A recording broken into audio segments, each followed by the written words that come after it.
What's up, Coach? How are you? Good. How are you doing? Good, man. I appreciate you taking the time. I appreciate you guys having me. Not a problem. Dave will join us soon. He's just running a little bit behind this morning, so I apologize for that. But again, really appreciate you taking the time to come on the Prospect Podcast, talk some football with us. Coach, give us a little bit of your background, coaching, playing career, kind of how you got into this, how you ended up where you're at. Give us and our viewers a little bit of behind the scenes onto, kind of where you ended up. Yeah, so I'm originally from Norton, Mass.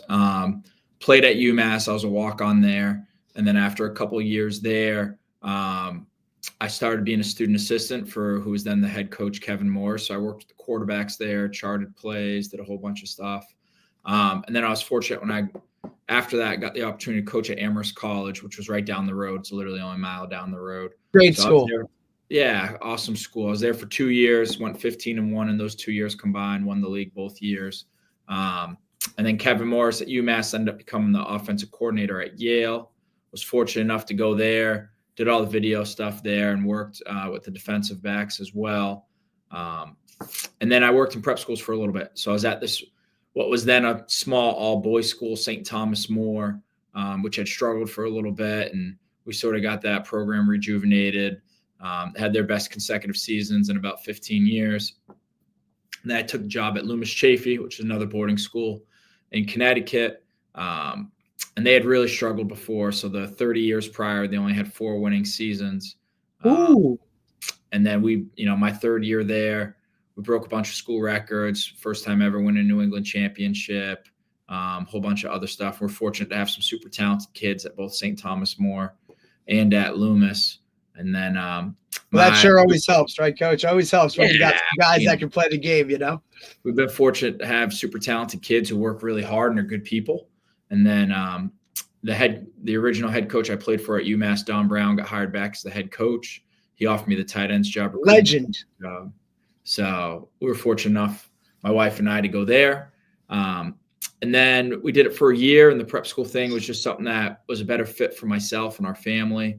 And I've been at Tabor now. This is my second season here, and we've sort of started to get this going a little bit. So we've been pretty excited. Coach, that's awesome. You have a really excellent track record in terms of kind of, who you coached with and how and where you coached and those types of things, kind of learning as you came up through the process. Give our viewers and us a little glimpse into kind of the prep school world that is, that level of football within, Massachusetts itself. Because, we're here in Jersey. There's a couple of those type programs here. But I think that's really something that's kind of unique, I guess, to, the Northeast in terms of what that football level is. So just explain that a little bit. Yeah. So I'm at Tabor Academy. We're a boarding school. So the prep schools, there's some that are just day schools. There's some are boarding. There's some that have 5-day boarding, which means they're there during the week and they go home on the weekends. So Tabor's a boarding school. We're about 500 kids. We have probably about 380 that live in our dorms. So we have dormitories on campus for the entire school year. They go home in the summer, and then we have a spring break and a winter break. So in the prep schools, most of them are 9 to 12. Some of them, based on their school, might have post-grad, so they can graduate high school and do an additional year. And then in the NEPSAC, all these schools, the kids have the ability to reclassify. So they could have essentially 5 regular high school years before college. So they could come and repeat grade 9, grade 10, or grade 11, or some offer a post-grad year. We do not. So we can come and repeat grade 9, grade 10, or grade 11. So from a football standpoint, pretty competitive. We have kids from all over the world. Our starting right tackles from Hungary. I think this year we had 7 or 8 starters from Canada. I'd say the growing trend probably in the past 10 years or so is the prep school football is probably the most competitive in New England. So I'd say depending in some of the top prep school leagues, most teams will have anywhere from 5 to 15 kids on their roster that are Division I football players, some even more. So it's pretty high level. I'd say we're not the same, but compatible to like the Hunt School in Jersey. Right. So we have like a little bit more boarding than they do. I want to say they're like 50-50 boarding, or maybe 30 to 40% boarding, where we're like 74% boarding. Right. And now division you guys playing what, the independent school, or are you playing in New England? Yeah. So there's two pieces to it. So we play in the NEPSAC, which is the New England Prep School Athletic Conference. And then in there's multiple leagues. So we're in the ISL, which is the Independent School League, which is mostly comprised of Massachusetts. Right. So we play our season, then we have bowl games where we may cross over with other teams from other leagues. So our league is a non-PG league. So in the ISL, none of our teams have post-grads. So that's sort of how we're set up. When I was at Loomis, we were in the Founders League. And now the Founders League, you can have up to 6 kids who are post-grads. Got it. Okay. Well, when you were at Loomis, who were some of the guys that were your Division I players from then? Did you have the defensive end from Kentucky? And yeah, we had the Smith twins, who I believe the dad was on your show at one point. Yeah. So my last year at Loomis, I think 20 of our starters went on to play Division I football. So we had 4 Under Armour All-Americans with Jacob and Gerard Smith, who are at Kentucky, Dante Reno, who's now at South Carolina, Olaus Alanen, who's at Alabama. We had one of our offensive linemen went to Michigan, Alessandro Lorenzetti. Nino Francavilla is the backup center at Miami right now as a true freshman. Right. Who else did we have? We had a handful of guys like Chase Collier and Daquan Gonzalez who play at Yale. Edwin Terra-Kalenge is at Boston College right now and getting reps at defensive end. Who else in that group? It's awesome. Yeah. Really talented. David Egby's running back at Wake Forest. Liam Barbie's at Navy. Sean Plinsky went to Cornell. Brady Wayburn. Yeah, it's a Rolodex, right? Like a Rolodex of guys at the next level. Yeah, we had a good crew. So super fortunate. And then my first year there, we had Paris Shand, who just graduated at LSU, and he'll play professionally in some capacity, whether it's the NFL or the CFL. Well, each one of those places you took the recruitment to the next level of bringing players in. Because I remember with the Smith brothers and what you were doing there at Loomis, and then now you brought that to Tabor, right? Because Tabor really they had ups and downs over the years as a program going. It's one of the most beautiful locations. We just run showcases up there for years. One of the most beautiful locations there is in probably the United States to be boarded. But it's been up and down, and what you've knowing your career, what you've brought to Tabor, you've really brought what you did at Loomis, and now you brought that over there, and really, I think you have even better situation as far as from aesthetic standpoint than you had even at Loomis, right? So, talk about how you've been able to leverage that part of it, because knowing a lot of the players that you've brought in, like it's been really incredible how you've built that up. Yeah, we've been super fortunate where I've been at 2 schools that are great schools academically, have really incredible facilities, and then I'd say like really great leadership from the top down. I think that's a really important thing. Where I say here, I think it's important we're good at football, but we're not going to do anything that gets away from our core values of having good people who work really hard, who are good students and great members of our community. But I think it's pretty important we're successful. So like if you look at Tabor, we've had like real pockets of greatness, multiple undefeated seasons in football and stuff like that. And then we joined the ISL in 2017 and hadn't had a winning season since, and the ISL is arguably, one of the best leagues in New England. And I've been here for 2 years now. We've gone 7-1 in the regular season both years. We won a New England championship this year. Great group of kids. And we've been fortunate where, we've had the ability to build like a really strong coaching staff here with some coaches who live on campus and teach science and do a great job. We have some off-campus coaches who do a phenomenal job too. And then, I've been fortunate where I've had relationships with different people, whether it's in Canada or locally in New England or things like that, where there's just a level of trust that when kids come here and play for us, that they know their kids are going to get developed, they're going to get exposure, and they're going to get cared for, which I think is more important. Huge. So, we've been fortunate where I think right now we return 8 kids who have Division I offers. Our quarterback's one of I think right now all the rankings are slightly different, but he's roughly around like the number 7 quarterback in the class of 2027. And we returned probably one of the biggest offensive lines in the whole Northeast. So we have a really good group. We're super excited about them. But like the most important thing is they work hard, they care for each other, and they're good people in our community. Yeah, no doubt. And so you're talking about your coaching staff. How do you build the coaching staff when you're there? Do you stay on campus? So I know a lot of the schools you stay on camp. Do you stay on campus? Yep, I live right on campus with my wife and our 2 kids, our 2 daughters, and our dog. So we have multiple coaches who were already here before I was here, and they work here and do a great job.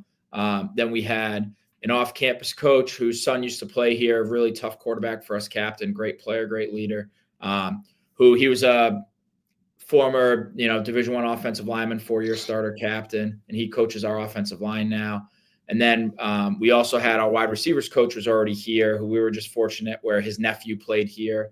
He coached while he was playing, and he played at Iowa. He played at Boston College, was a prep school kid himself. And then we've been fortunate enough where we've had a couple guys who we've acquired. They decided to come volunteer and help. And then a couple new stipend guys as well. So we have other new coaches who local guys who played at BC.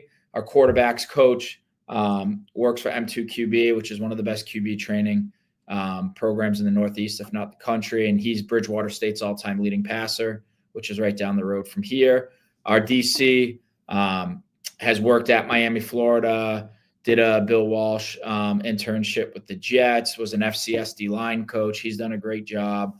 And then one of my real close friends who I played high school football with, who played at Bridgewater and was coaching at our high school that we both played at for 4 or 5 years, coaches our D-line now, and he's done a phenomenal job. So we have a real eclectic group. And then we have a retired guy who played at Stonehill as the conference player of the year there when he played there, who's in his 60s, and he decided to come and volunteer, and he's been a critical piece to our success too. That's amazing. Very it's awesome. Yeah, it's really interesting to hear the dynamics and the makeup of it. You have high school kids that are on campus living that life. It's so, the culture, I'm sure, is so ingrained around the program itself, right? I mean, you as the head coach live on campus with your family, right? These kids are not just players for you, but I'm sure there's a level of off the field relationship that kind of comes about with this whole process. Am I wrong in saying that, Coach? Yeah, I would say probably one of the biggest differences between boarding schools and traditional high schools is like our relationships are probably a little bit more amplified because we just spend so much more time together. So I'm on duty in the dorm like this year every Thursday night and like roughly once every 4 weekends. And I'm in the biggest dorm on campus. We have 47 boys. We probably have about 13 to 16 boys on the football team that live in the dorm with me. A bunch of them will take my dog out at night and stuff like that. And I think the relationship is very different, to me in a positive way. It matters what kids are looking for. But we just get to spend so much more time with them, and that's an important piece. And we're lucky we have coaches. Our coaching staff's a pretty eclectic group. We have 12 guys, and we hit every single decade for how old they are, from 20s to the 70s. So like we're pretty spread out, which I think gives us a lot of different perspectives, which I think is super important too, which helps keeps our kids grounded. But we're with our kids, a big chunk of the day and almost every day, especially since we're boarding. And I think it's an important piece. And I think, what's really important to me about being a high school football coach is that we get to help mold these kids at a very critical age of their life. And then being at a boarding school, we just get to spend more time and make maybe even a little bit bigger of an impact. On the same time, a lot of these kids help mold me. I like to think my values are probably the same from when my first year as a head coach at St. Thomas More when I was 26 or 27. But the experiences I have now with dealing with all these kids and working with them and learning from them too, they've helped me grow hopefully just as much as I've helped them. That's a pretty important piece for us. Yeah, it's a unique aspect of it that the boarding schools have. Is there a what is a typical day for like the athlete there? Yeah. In the off season, you know, I mean, I get the in season, obviously, you know, school practice, workout, you know, go back and do. But how about in the off season? What is the typical? Yeah. So our kids, the dining hall opens up right around 7 o'clock. First period right now is at 8:30. So they get up. If they didn't shower at night, they might shower in the morning. They go, they eat breakfast, they get to class. Class goes until 3:15. So the way their schedule's set up right now, there's 4 blocks that are all hour 15. And then we have a couple things in between. So like in boarding school for us, all of our faculty are advisors. So I have 4 to 7 kids that I meet with at least once a week to check in how they're doing academically, socially, emotionally. I'm their parents' point person. So like I have a 45-minute block during the week where I sit down with those kids. I have another 45-minute block. We have all school meeting and get together as a community. Every day but Wednesday, we have a half-hour block called Common Time where they can get extra help from their teachers built in our regular school day. And then when school gets out, it's mandatory for all of our kids that they do something after school. And 2 of the 3 seasons, because we're on trimesters, are what we call a team activity. So a lot of our football kids, you know, they do football in the fall. In the winter, we have a couple who wrestle, a couple play basketball. And then we offer strength and conditioning. We have a full-time strength coach. And then those activities, you know, if it's not game day, they'll end somewhere between, you know, around 5:45 at the latest typically. And then dinner goes until about 6:30, 6:45. They check back in at the dorm around 7:45. We have a version of study hall at night that slightly changes based on what grade they're in. So they have like a little bit more flexibility the older they get because they're getting more mature and they're learning, you know, how to do their own thing. And then they're back in the dorm if they're not already in the dorm by 10 o'clock. And they're all in their room with their lights off, ready to go to sleep by 11.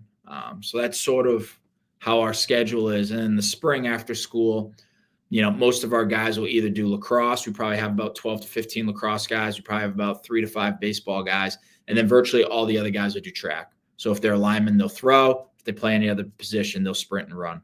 They'll sprint and jump. So like those are the things, sort of how we set up with our kids. So the day's pretty long. But they're busy. You know, there's not a lot of downtime with our guys, which I think is important. Yeah, absolutely. Less time to do other things, you know, like stay focused on the process and what it is. So I think that's really cool that they're engaged that much. And we've had, you know, I've been fortunate where at all my places, you know, I'm not gonna say every kid's played early, but our kids, I think against the normal rate have maybe played a little bit earlier than most. And I think part of it is, it's, you know, and this is my experience at UMass, the kids who play the earliest aren't always the most talented. It's the ones who can get acclimated and assimilated the quickest. So our kids are already used to eating in the dining hall, having a roommate, living in a dormitory, having mandatory study hall. So then when they get to college, the small things don't bog them down and they can really focus on getting ready to play football. Because all this other stuff, you know, we feel pretty confident that we've done a really good job preparing them for it. So, you know, we've been pretty good in that way. We're like Edwin Terra-Kalenge, even though he doesn't start at BC, had multiple TFLs as a true freshman. You know, Parrish Shand as a freshman when he was at Arizona during the COVID year was tied for the team league in sacks. You know, Daquan Gonzalez was playing in the nickel package at Yale as a true freshman. You know, Nina Francoville as a true freshman as the backup center, which I think is really hard to do at, you know, a top 20 program in Miami. So we've been fortunate with that. And part of it is, yes, they're good football players, but, you know, we think they're super mature. They're great people. So once they get there, a lot of this stuff is second nature, where most of the typical kids, all this is brand new for the first time. Right. Going away is a new experience for most of them, where your kids already have experienced that already, the responsibility of handling a lot of the things that being away deals with. Have you found there's been, I don't know, I'm curious, because with transfer portal and NIL, have you found a more of a demand for the prep school athlete that might have reclassed, that is a little bit older, versus before, you know, or has it kind of stayed the same? I don't know. I'm curious. I'd say it's a little similar. I think what we're dealing with a lot more now is guys coming to school, you know, schools and checking in on our kids who are 1 or 2 years in college now and be like, do they like it there? How's that Yeah. going? Anything changes, let us know. Right. Like that's the big thing now, because I've been fortunate. This is year 8. We've had over 80 kids play Division I football, and Right. some are done now out of eligibility, but we still have a bunch with it left. And now it's always like, because before a lot of these schools like, hey, we're going to take 20 to 25 kids every year. And now it's really changed where it might be slightly less high school kids, but a lot of these schools are like 28 to 40 kids a year now combined, however their matrix is from high school to transfers. Right. So, I think it's been a little bit more difficult for the kids who are FCS kids who are non-Ivy League, because they're not really like boggled down the portal or the Patriot League, but like all those other kids, like those numbers have dwindled a little bit coming out of high school. Definitely. Right. And at the FBS level, it's gone down, but not as noticeable is the way I would put it. Right. So I'd say that's the biggest deal. We're fortunate here where it's like, it's not like we just have one kid every year. So we still have the same, what I would say, foot traffic as like when I was at Lewis pre-COVID. Right. But we're fortunate. We just have so many kids, that do a good job. Like right now we have 5 or 6 kids with Power 4 offers who are underclassmen who return next year. So like, if someone comes to see player A and they now get to see player B, C, and D, who might not have been high on their board, but then they see them work out here. They see how long they are, how they're built, what their frame is, and things can change. So we're fortunate enough where we can get kids exposure by the other kids in our program. And that's just been a big thing with how we've had kids go.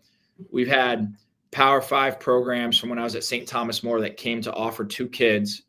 And then their head coach was there, who was at a top 10 college in the country. And he said, who else do you have? And I introduced a kid who was a punter. And I said, are you looking for one? He goes, I don't know. Calls the special teams coordinator, said, yes, we are. Sent him the film. 10 minutes later, he said, hey, we're interested. They scheduled an official visit for the following weekend. He ended up going to that school. They had no idea who he was before they entered. So, it's the opportunity of getting school A, B, or C in the door just to see someone else can drastically affect other kids in our program.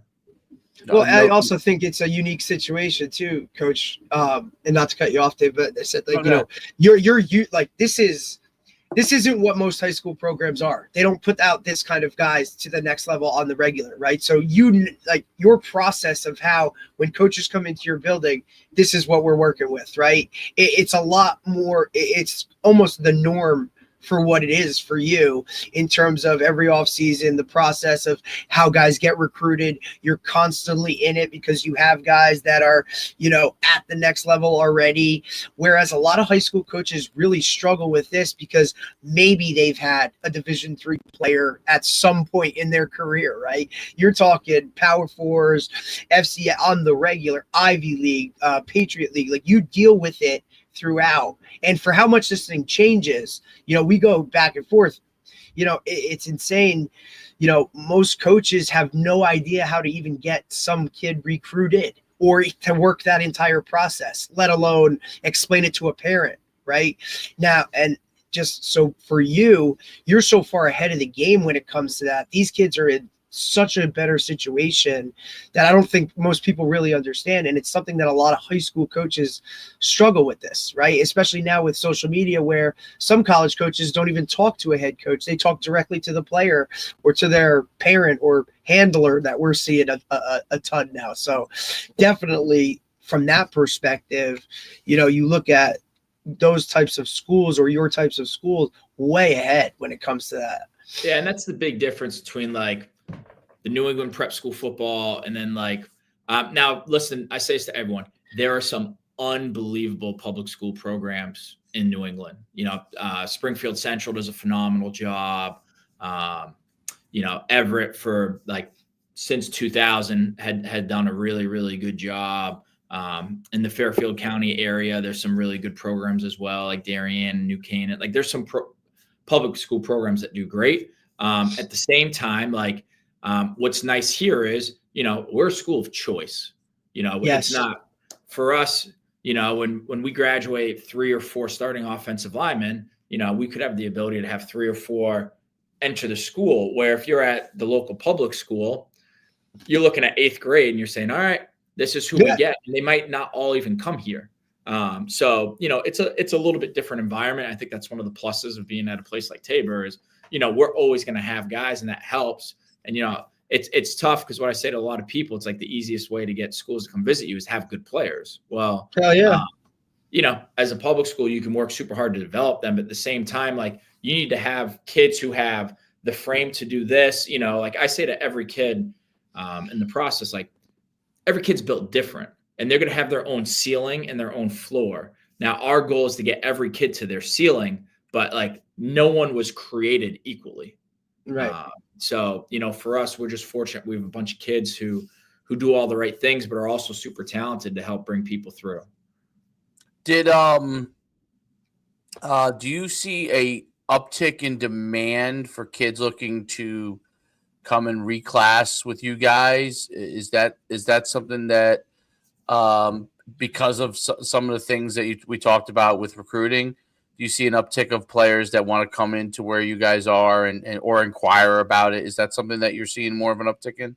Yeah, I'll see the 3 biggest changes I've seen in the past 10 years. 1, the post-grad year has like exponentially blown up, and we don't do that here, but that is like way bigger. And now you see, even starting down south now, some of them I might call like pop-up schools or anything. Yeah. Oh, yeah. Like all these 1-year programs afterwards.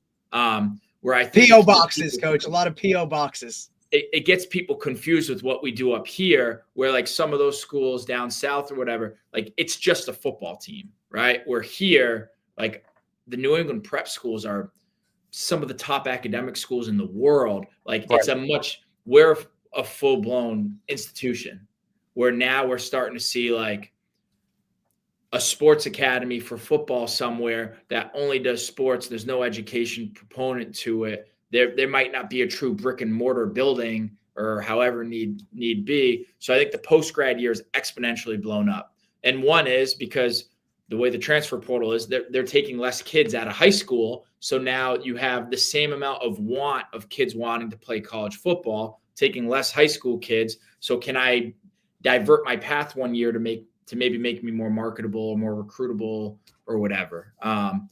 2, I would say, especially in the past 5 to 8 years, the prep school football and the overall player has like gotten so much better. So now, like in New England, the best competition for the most part is in prep schools. So now when you have kids that are like, a great, excellent to elite level player, if I want to consistently play great, excellent to elite level kids, a lot of them choose this option. There are a couple leagues that are also in New England that aren't prep schools that do a very good football too. Do not get me wrong. I'm never like, hey, this is the only place where you can play good football. That's not how I feel. But for a lot of these kids, like this is their best chance to play football at a super high level in high school. Interesting. So that's the second thing where we're getting this growing trend. Like if you look at most years, like this is the easiest example. I do not think any of these recruiting services are perfect or anything. But when you look at, especially in New England, the rankings for the top kids in Massachusetts and Connecticut over the past 6 years or so, a vast majority are at prep schools now. And that's changed. That has changed dramatically in the prep school New England markets. I played at UConn, and we used to have a lot of kids from New England prep schools that played there. And it would be like a couple of guys and then a lot of kids who were like there as students that were playing football.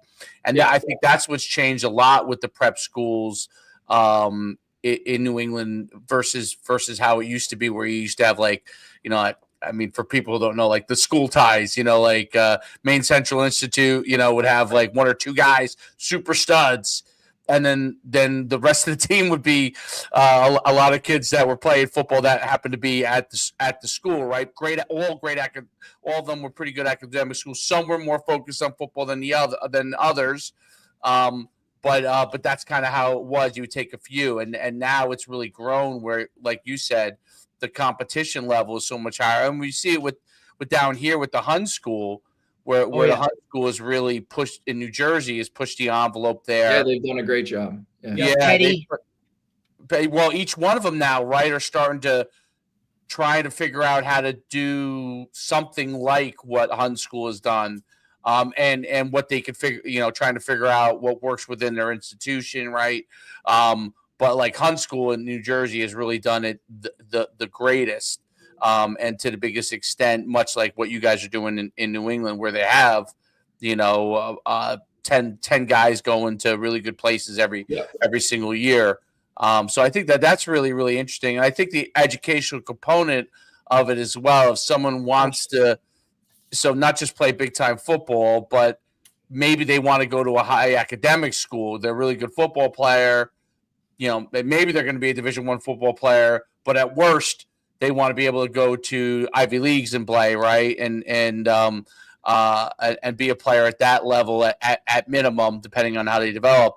I think that those schools really do a phenomenal job over a lot of public schools, or even some of the Catholic institutions. Some of them are fantastic, public schools and Catholic, but there's not, as in New England, especially, the plethora of those schools are high academic. And I could reel off a million names, like the Founders League, the league that you guys are in as well. It's just a plethora of schools that have great academics, and those kids are well prepared. So even if they don't go to Ivy League, right, they go play Division I football, they go to a state school, high level ball, FBS. They're prepared for classes there. Talk about that, because people don't always understand what level of preparation academically the private schools have, like yours. Talk about that. Yeah, we're fortunate where we have one, I think, like, our academic course load here is pretty rigorous, and two, we have really good faculty who have come from great places, and then three, like, if you look at all these prep schools, like, typically a lot of them will show, like, in their school profile, maybe like their average SAT or ACT, and those scores are pretty dramatic jump from, like, your traditional public school or stuff like that. And I think also here, we're fortunate, we're a great school, and I think we only admit somewhere between 25 to 30% to 35% of the kids who apply every year. So, like, we can weed out and get, like, the perfect fit for Tabor. So now when you're in a classroom, you have like-minded kids who have like-minded goals, who are, self-motivated, want to learn, want to get challenged. So it also just changes the environment, which I think is super important too, where, like, our kids, it's important they're successful. Like, it's cool to work hard. Where, I think that's a pretty important piece here. And I think that helps drive our kids. Like, we want our kids, like in our football program, we talk about our goals. And it's like to be great at everything we do. So we want to be like an elite student, an elite teammate, an elite friend, an elite community member, whether it's in the dormitory, the dining hall, the classroom, and then to work to try to be the best football player you can be. But that's like one piece out of, like, this multi-pronged system of, like, what it takes to be successful here. Yeah, that's the big part that I think is, once you get on the immersion, as far as from an academic standpoint, that is totally different. Talk about, like, your philosophy as far as development players. So as far as from an athletic side, like, what are some of the things? It sounds like a lot of your kids play multiple sports in high school. That's probably one of the beauties of going there too, as well. There's not that outside pressure to have to only play your sport, where you do get that at a lot of other, if you're in a big town or whatever. And the other point too, Dave, right, is you're around like-minded guys. Like, everybody is there, and it's not so much, we're on this schedule the same, but, like, we're here because we all want to be here. Like, we all enjoy what we're doing here. We all have a goal in mind that's set, and it's all surrounded by that. Right. And I think that's so different when you're in a public school setting where, there might be some people that have no idea sports is even a thing, or, there's just so many of that. You have so much, like, for the other teams as well, Coach. So yeah, speak on that a little bit. Yeah, we don't, like, here, like, I don't believe in this world, in football at least, I don't believe in this world of specialization. So we're fortunate here. And here's the best example. This year, our starting 2 corners, both of them, did not even play football last year. So, and like we won our championship bowl game and everything. One of our corners was the starting point guard on the basketball team, didn't play last year. Now he's going to go play college football at Union. Our other starting corner had never played football in his life. He's a senior. He's a starting catcher on the baseball team. He's going to go be the catcher at, he's going to go play college baseball at UMass. So like for us, now listen, on a given year, we're not going to have 10 starters who didn't play football the year before. Don't get me wrong.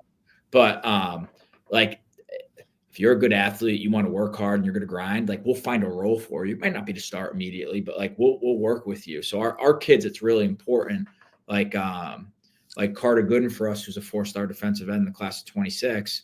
Like, he's there's a bunch of different outlets that do like awards for our league and stuff. Like, he was New England Football Journal Defensive Player of the Year for our conference. Very talented kid. He's on the basketball team. He'll probably start on the lacrosse team. Like he plays all 3 seasons. Like that's important. Cool. All of our kids are playing at least 2, which is so cool. And like, here's the thing. We have a full-time strength coach. All of our varsity teams in season lift anyways. So like missing winter strength conditioning isn't the be all end all, because the basketball teams go lift twice a week. The wrestling teams go lift twice a week. And if it's that important to the kid, they'll find a way to make it work. Like that's just how I believe. So like, we're not this place that's like, hey, this is what we do in the off season. If you're not a part of it, like you can't be with us. Nah, we're trying to get every kid we can in our program. So whatever 100%. Way, as long as they're good people, they work hard and they want to be a good teammate, like we'll find a way for them to make an impact. And then for us, how I think we develop kids really well, they work super hard in the weight room. We're fortunate enough here, where I can't say everywhere else is, that we have, when healthy, 22 real starters, right? So we'll have 11 on offense, 11 on defense, with no one going both ways. So when we practice, we don't tackle and practice at all. We go good on good for 50 to 60 reps Tuesday, Wednesday, Thursday. So our kids, in my opinion, this is the same at Loomis. We typically play on Saturdays. Tuesday, Wednesday, Thursday might be tougher than most Saturdays for us. So we're used to playing at this speed 24/7. That's the way we shape our practice. So, like we start practice right after special teams. We put the ball in the 10, it's 1st and goal. And we play good versus good. Like that's how we start every single day. Then we get into what we call compete. So it might be 2-minute drill. It might be we split the box and the skill guys, and we do blitz pickup and get 15 to 22 blitz packages against our O-line and running back. Bang, we're out. And then it's one-on-ones with our skill guys. And then we go into Indy. And then what's nice is, since we have 22 real starters, we do Indy, we call it primary. So like at some high schools, they may spend, hey, today's an offensive day, so we're going to do offensive. Right. We're always in primary for us for the most part. We'll get 30 minutes of true individual skill, technique, development every day with our position groups. And then we're fortunate enough, we're on our staff, we have 12 position coaches, or we have 12 coaches on our staff. So I run the offense, I don't do a position, but we have 11 position coaches. They all they're responsible is for one side of the ball. So now when they do professional development, they only have to focus on it, because you see a bunch of high schools like, I'm the O-line, D-line coach. That's awesome. Here we have an O-line coach and we have a D-line coach. So now they can spend twice as much time on their craft. When we get into Indy, we split those guys into their primary. So if you think a traditional high school and they're going to say, hey, we have 25 skill guys. So when we're on offensive day, we have 25 guys doing wide receivers. We have 25 guys doing DBs. So for us in primary, we might have 12 and 13. So now they get twice the instruction, they get twice the reps, and then they're getting elite versus elite competition every single day. So we get out of Indy, then we'll do some teach stuff. We'll do full 7-on-7 skelly that we'll get reps with the 1s and the 2s. When we do scout, now we have our starters doing a vast majority of our scout. So it's tough for a lot of schools. They're trying, it's their varsity offense and they're trying to get a look at the opponent's defense. If they don't have enough guys, they have the JV guys doing it. Fine. You're not getting the same look from JV guys as varsity guys. So like we can get our guys, we think, way more prepared, way more competition. On different days, we do different team drills. So some days for us, typically on Tuesdays, we do 1st and 2nd down, and we do 10 to 15 competitive plays. And then typically on Thursdays, we do 3rd down. So, and every down's different. We'll have the sticks out. It's 3rd and 2. It's 3rd and 5, 3rd and 8, 3rd and 1. It's scripted so we can get going. So we're competing our best versus our best 24/7. So like our offensive line is probably 5 guys who are all going to play Division I football. Our defensive line is probably, we play 3 down for the most part, 3 guys who are all going to play Division I football. You can't get better competition anywhere in New England. We get it every day, 3 times a week in practice. So for us, we think, one, our instruction for skill, technique, fundamentals development is great. 2, we think we have the best competition possible just because we can practice ourselves. And 3, we have a full-time strength coach who works really hard, and we think we can get great off-season growth. So those are the things that are really important for us, why we think we feel really confident. You know, we can't do the same thing that if you went to Boston College or Clemson for player development, but at our level of football, we think we develop our kids just as good, if not better, than anyone else. That's how we feel.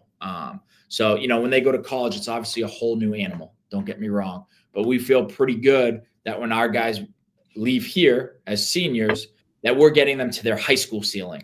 And we know that's not fully where they're going to end up, but that they're going to be as prepared as they possibly could leaving here.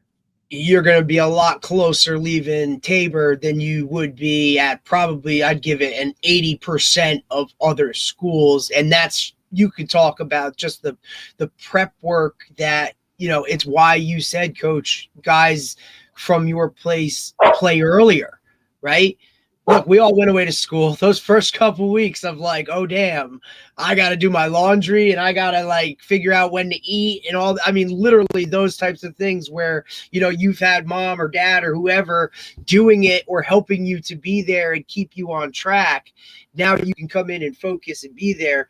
Now you get on the field and you're going good on good all the time. I spent a year at Depascale prep here, right? And that's extremely. We were good on good every day. We were 11 on this side of the ball, 11 on that side of the ball, you know, break up, watch film, defense go there, offense, you know, those types of things where you're as close to a college model as possible, right? Just to close that gap really puts your guys at an advantage. You know, yeah, I think we're fortunate. We have a good staff. Out of our 12 guys, 7 of them have at least played or coached at the Division I level in college. So it's a good group. And I'm gonna be honest, like one of our best coaches is our QB's coach. And like, he's not one of those 7. So we have a super experienced, a super talented group of individuals. And like it's important to know your stuff, to develop these kids. It's just as important for these kids to believe in the person coaching them. 100%. And kids see through bullshit, right, Coach? Like the kids know exactly what coach knows this shit and what coach doesn't. You know what I mean? It's just how it works. Kids are smart when it comes to that. When they have that or get that level of comfort with a coach, that the coach actually cares and is fully invested in them as a person, right? Like football is great. But my thing has always been when you can link with that kid and he trusts that you really understand what he's kind of going through or what he's dealing with on a day-to-day basis and you know him as an individual, I think those are the relationships between player coach where now that player really takes it to another level and they're willing to do and trust in what you're saying. That really takes it to the next level. So you have to have guys that buy into it, you know, a lot more than just understanding the X's and the O's or a practice script. 100%. Coach, as far as like where you continue to see the program going, like what are some of the I guess continuous progression steps that you see for your program? Yeah, I think when I got here, we had about 30 kids. My first year, we got to like 46. This year, we're like 58. I think our real goal would be to be able to comfortably sit in the 60s. Like that's a good number for us. We have a good group of guys. I think we're doing a much better job of not just working with the varsity guys. We practice as one program. And the next step, you know, we have a good JV program right now. Next step is to get those guys where we feel like they're rolling at a little higher level. And then for our older guys, I think we have a good culture right now. I think we have a good group of kids. But we have to start pushing the envelope a little bit more and making them a little bit more accountable, a little bit more empathetic. I think that's the big thing where like, we have some elite, not football players, but competitors, and like not everything's picture perfect every day. And like, you got to be like consistently ready to be uncomfortable, or like, and this is the truth to this. And this is why I love the way we practice. Like, you can't be okay with losing, but you got to be able to deal with losing reps. Cause every day in our world, no one goes 55 for 55. The other guy's too talented. And it's getting these kids, not to say they're okay with losing the rep, but they're okay with rebounding the next rep and not letting the past one affect them. Right. They're not dwelling on it for 5 plays. And I don't think we're bad at it, but I don't think we're elite at it yet.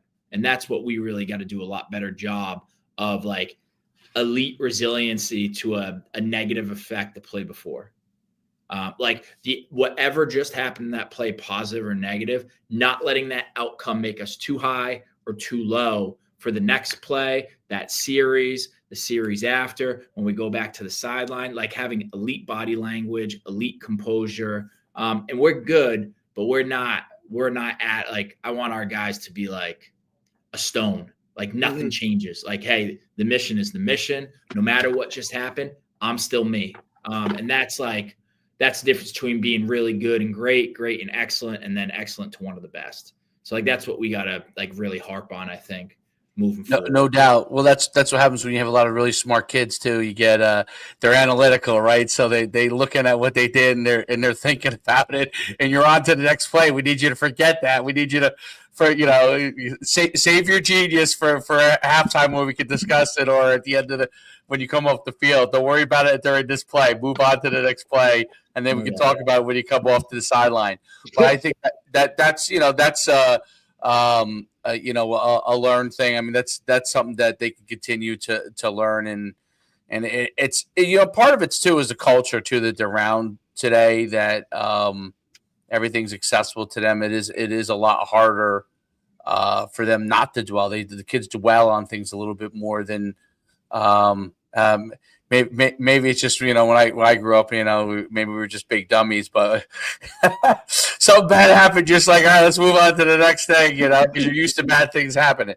So you can move on and move ahead. But I think that's also stuff that as coaches you probably have to do a little bit more than maybe you had to do 15 years ago, is to continue to get them on that track, because that's obviously, no doubt, what puts kids into elite category is the ability to make the adjustments in your mind to move on to the next thing, quickly figure out what you have to do, and then if there's anything that really has to get solved, when you come off to the sideline, you work with the coach and you listen to that, because I always think the kids today want to figure out right now immediately what is the solution immediately right now. What is the thing that I have to do, that I have to fix, and I can't figure out what that is. And because of the immediacy of so many things, it's like, no, sometimes you have to make little progressions to get to that level from that standpoint, and then it clicks, right? Then it clicks. Well, I'm sure that's what you're working on with them, but it's really awesome. I love the way that you talk about how you're building your program and the progression of everything. And it sounds like you got it cranking, so that's a really good thing. And maybe we'll get Coach back and talk a little X's and O's. Maybe have him break some stuff down for us. Anytime. We'd love to have you do that. Pick something that you guys you like to talk about, and we'll have you back and we'll just break it down, go over some film, which is always the most fun for us as coaches. To go and do all that stuff. But congratulations, what you're doing is awesome. I remember what you did at Loomis, and what you're doing at Tabor now is really exceptional. So it's really been great having you on, Coach. All right. Thank you guys so much. Appreciate you having me on. All right. Thanks, Coach. Appreciate it. Have a great day, Coach. You too. Take care. All right. Bye. Exceptional stuff they got going on there, huh? I just think it's one of the reasons I wanted to get that on, him on in that world. It's just so cool. Like in this, in the era that we're it is right now, where there's so much other shit going on in a high schooler's life to allow like, hey man, and then, the whole, here we go, but parents coddling and doing everything for their child to now say, you know what, like, you want to do it, like, go away and do this. You know what I mean? And I'm sure there's some situations where it's like, okay, that's a good move or whatever. But like a lot of parents now, I feel like, are unwilling to cut the cord and try and do too much for their kid.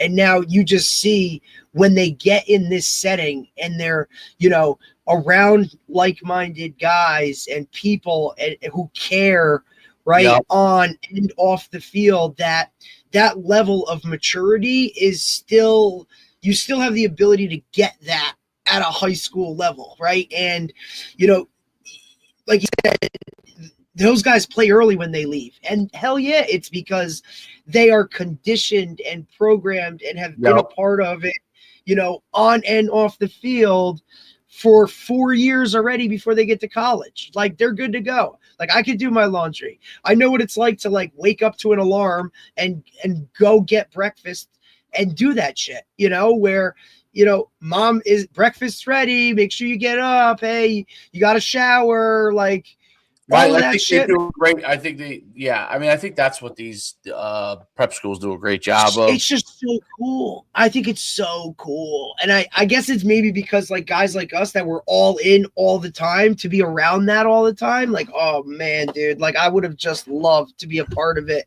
And then you throw the academics on top of it, dude, like guarantee out of those 500 kids in the school, whether majority, I'm sure, get scholarships to go play sports. But I bet, like, if you're looking at the academia of it, like what schools they're going to, I mean, Ivy Leagues, like the highest level of academics. I'm certain of that. I'm certain of that. Like, you want to talk about class rank at a school, buddy? Like, here you go. Because if some of these guys were back where they should be going, right? Like, they're whatever, they're a top 5, like, or if not the number 1 kid in their class. Here, they could be 25, 30, right? Just because of the array of what's around them. And obviously, Coach has been in that world, right? So he knows how to run a prep school program. It's interesting how in recruiting that there's been a huge uptick on those players getting recruited. That's changed tremendously over the last 15 years and definitely over the last 30. Definitely.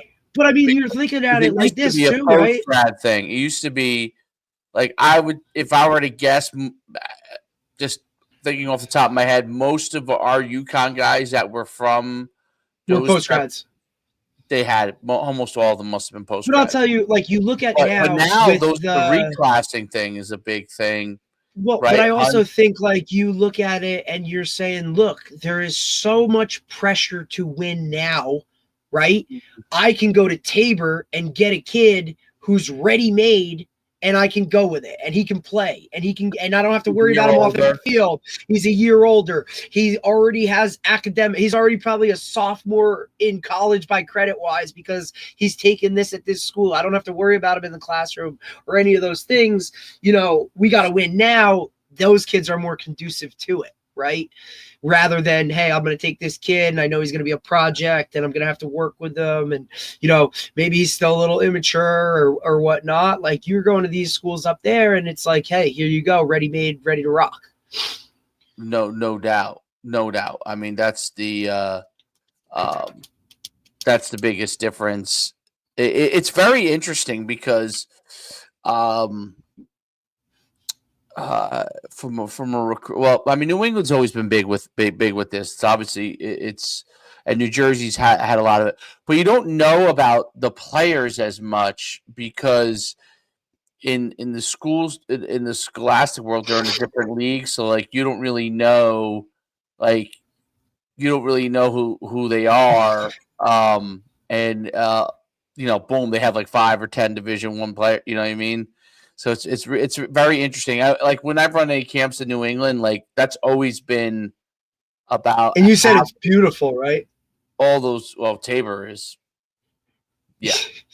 unbelievable. But I mean, a lot of them are though. I mean, a lot. It's not right. Well, I mean, look, you got the water.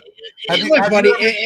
if I'm sending, no, I haven't, but I said, like, you think about it too. Like, look, if I'm sending but think about it. If my kid's going to be going somewhere and living somewhere, right? Well, I want to make sure little Johnny is in a nice spot, dude. Or, hey, I mean, he talked about international. You're going to send your kid from Canada to a place that, like, looks a certain way or whatever. Like, my man, I'm sure every shower has hot water. You know what I'm saying? Like, we're not talking, we're talking probably something that, probably better than some colleges. You know what I mean? No, it definitely is better than some college. It's I'm trying to get you like it's amazing. I'll look at it. I mean, here we go. I see it. Okay, if that's not New England, I don't know what it is. It's on the water. Yeah, it's gorgeous. Oh yeah, look at this aerial view of it. Oh yeah, campus landscaping. Yeah, looks pretty nice. Oh sure. Oh yeah. Let me just, how do I get to the game? Pull my boat up. Like, it's funny because we grew up, like yeah.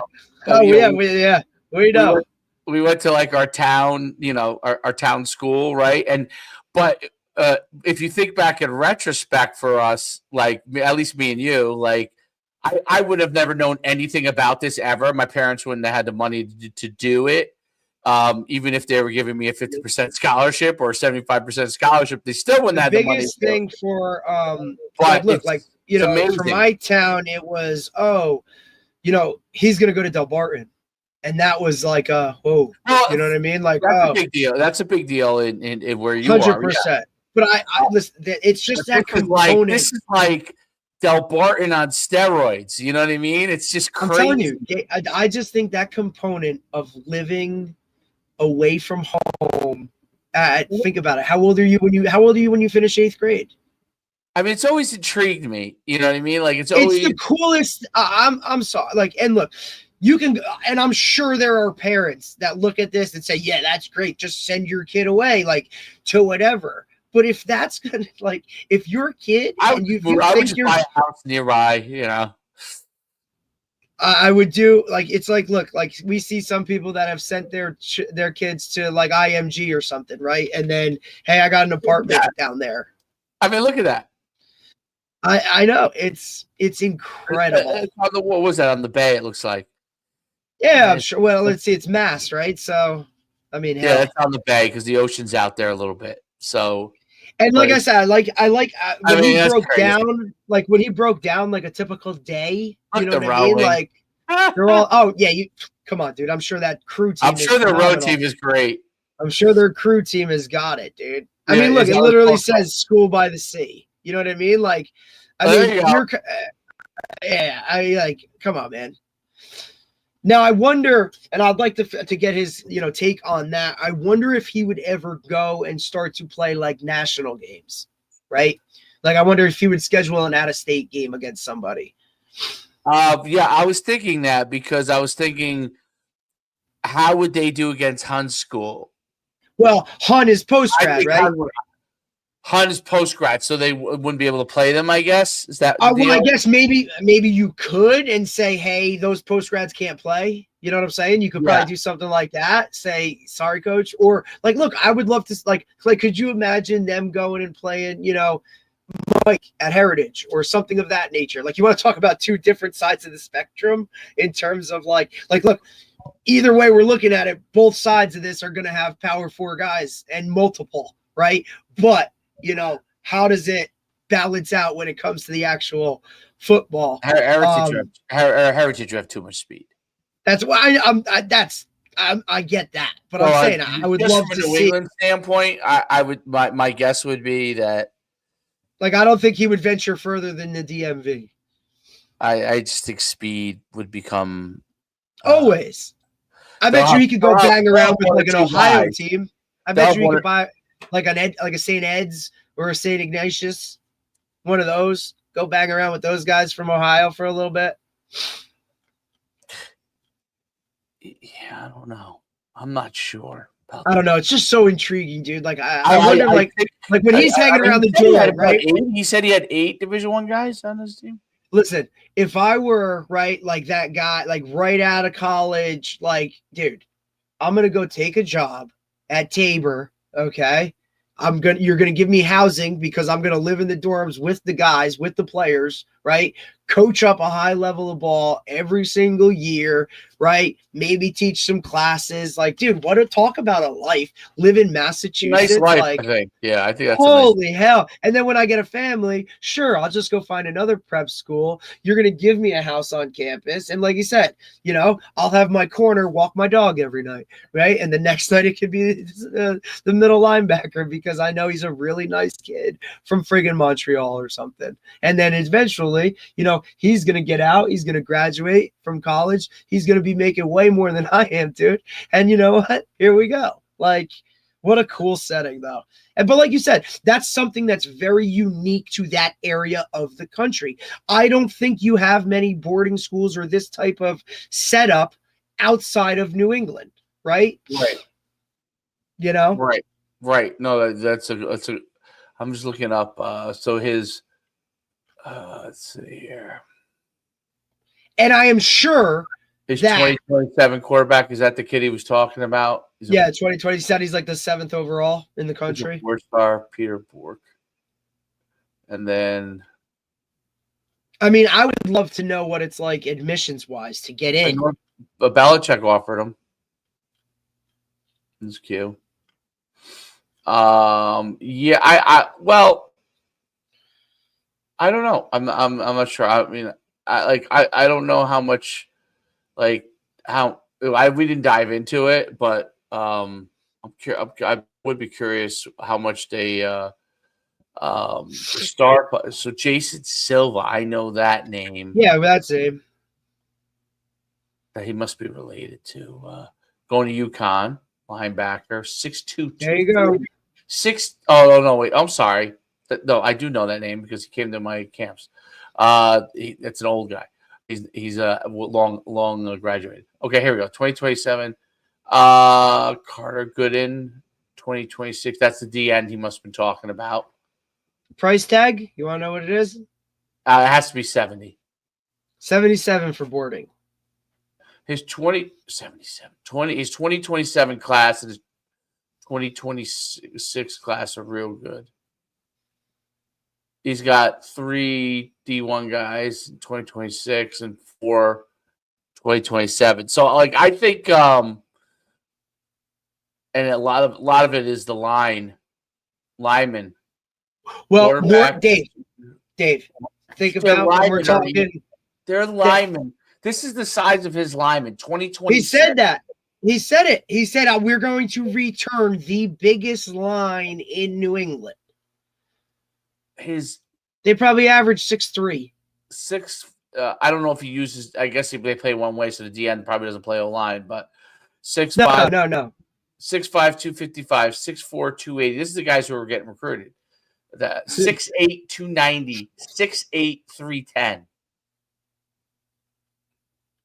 And they're probably the center of the basketball team. How far is this place? Let's take a ride. Someone camps there. Is it all boys? I don't think. No, I think it's both. Okay, Avery. It's. Daddy better start spending. Better start saving his money. Oh yeah, I mean, if my kid went to a school like that, I would just sell my house and move to a town, the town next to it or something, just so he has I wouldn't want him, 5 hours. Sorry, 4 hours 50. Yeah, it's 5 hours. Nice. But everything is done for you. I would just have to, I'd buy a place in Newport. Yeah. Once I hit the lottery. There you go. Well, yeah, maybe sell some more go routes. You should tell them that you recommended me. I'll tell them. You're gonna be blown away, dude. Yep. Best investment we ever made. Hands down. I asked him, can I use it on my 7-on-7? Yeah. He said yes. Yeah, absolutely. All you gotta do is freaking plug the shit in and upload it. It don't matter what you're using it for, dude. Yeah, I was thinking like I could It's literally the same as having a wristband on your wrist, Dave. Only you like can I now was literally, upload one to one. Bang, bang, bang, bang, bang. I was literally thinking like, You do it from your phone. exactly. You don't need a binder with cards. You don't need an iPad for whatever, dude. You got your phone. Here you go, next play. Here you go, next play. Here you go, next play.